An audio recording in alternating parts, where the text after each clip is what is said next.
Welcome to topic number 2 on project manager, organization and team. So we want to understand who is a project manager, what do they do, and what are the things that their qualities, what do they need to do so that they can be able to complete the project. So a project manager, we are simply saying, is an expert in the subject of project management, or is a project manager.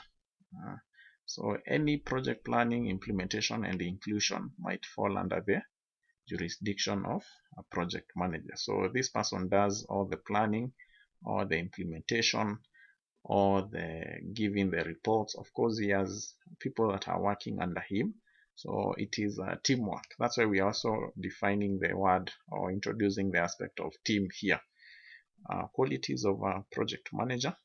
Number one is leadership ability. Leadership is the ability to accomplish goals through others or via others. A project manager uses the project team to complete tasks. Project leadership entails motivating team members to work together to accomplish the plan and effectively complete the project's aim. So a good project manager should have great leadership skills. We have so much we can be able to say about leadership, but we are not going to say much at this point. But we have what we call, for example, the leadership styles, where we have the democratic leadership style, the autocratic leadership style, and we also have what we call the free reign leadership style. So it is the project manager that makes decision, but because of the aspect of involving the project team, mostly we can adopt what we call the democratic leadership style. Number 2 is ability to develop people. A successful project manager is dedicated to the education and growth of team members. He or she uses the project as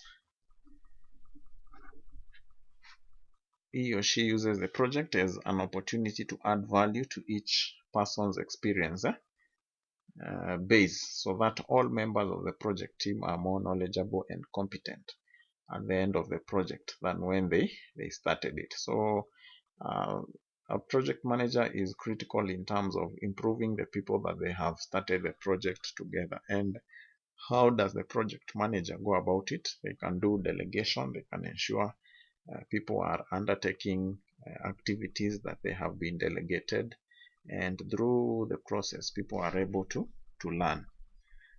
So a continuation on the qualities, interpersonal skills. This is simply the ability to be able to relate with team members and also be able to interact with them freely without instilling fear on them.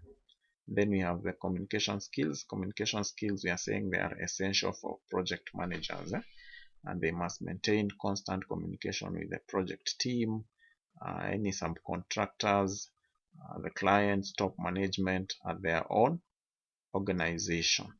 And then we are saying number 5, the ability also to handle stress. Project managers must have the capacity to cope with stress that can result from working conditions.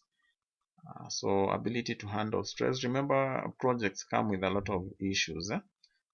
Issues, for example, that you have not met the deadlines, you have run out of raw materials and materials for the project, and those are issues that can contribute to stress. So a good project manager needs to be able to understand the aspect of stress management.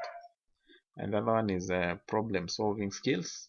Good problem solving begins with early identification of a problem or prospective problem, despite the fact that it is easier to identify problems than to fix them. So problem solving skills are very, very important skills to be able to adopt as a project manager. And then roles of a project manager, we have activity and resource planning, we have organization and motivating a project team. So it plays a crucial role in motivating the project team and also controlling time management. Clients usually judge a project success or failure on whether it has been delivered on time. And finally is cost estimating and developing the budget. He is also keen in terms of ensuring customer satisfaction, also ensuring analyzing and managing project risks has been done correctly, and also monitoring progress of projects. Project conflict disagreements. We have a number of conflicts that might arise as a project is being executed. Some of the issues that cause project conflicts include unclear task expectations, conflicts due to poor leadership. The other one is lack of communication within the team of the project. The other one is different people, of course, have what we call varied working styles. Different people have their own way of executing various projects.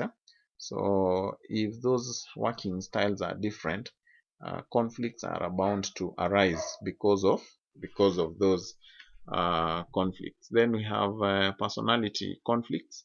A project team can have members with diverse personalities. You have the slow learners and the innovators. Some might be introverts while others are extroverts. All these are personalities of different people that we can find on a project. So it is important to understand these personalities so that they don't bring conflict.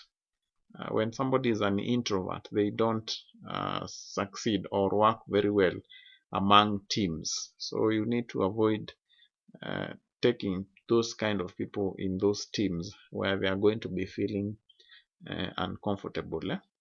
And then conflicts over budgets. This one is a major one. Conflicts over budgets is a major kind of a conflict. And of course, people have vested interests around money and budgets of the project. So they are going to do everything possible to ensure that they have a cake or a part of the budget. And that is going to bring conflict because it prevents the projects from achieving its set objectives, and it also brings chaos among the people that are in charge of budgets and the finances. Now we can have a number of strategies that we use to adopt to work on the issues of conflict. Number one is set guidelines.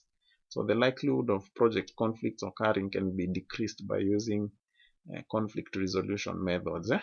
So your team needs to receive clear instructions on the ideal way to conduct or to conduct themselves. So we need to have guidelines. Guidelines, we can also say policies. We need to have policies that guide us on execution of our project activities. Then we also need to ensure that there is active listening. You can discover all the parties involved in the conflict's points of view by actively listening to them.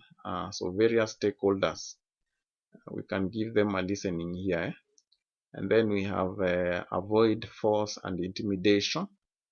Intimidation involves the use of authority as a leader to force people to follow your orders. So as a project manager, make sure you are also not using force and intimidation and threatening people that if they don't do this, they are not going to be paid, and those kind of conversations. Yeah, and then we also embrace conflict and learn from them or from it. So we can embrace conflict because everywhere we have issues around conflict, but we can embrace it. We can learn from the mistakes that we commit, and we are able to move forward as a project team. And then also we need to encourage team collaboration, that people are working together as a team. So it is a very important technique of resolution or conflict resolution. So the parties involved, we are saying, in the conflict come to a solution that is satisfactory to all. And we're also saying that everyone has something to gain in this approach. Yeah, so we bring everybody on board and ensure that they succeed. And then use the power of compromise. In a compromise approach, both parties sacrifice some beliefs or ideas for the greater good of the team. and this approach requires the concerned parties to collaborate and work towards a common team goal rather than being fixated on one individual's issues. And the other one is constructive criticism. Constructive criticism is a technique that involves giving encouraging feedback to everyone involved in the conflict. So even for those that have gone or have deviated from the objective, there is a way we can criticize positively, in a way of letting them know that in the next phase or as we proceed, they can be able to improve on the areas that they are not doing okay, and they can be able to proceed and succeed. So that is our final slide. In the next video, we will be moving to topic number 3. So thank you. I hope to be seeing you in the next video.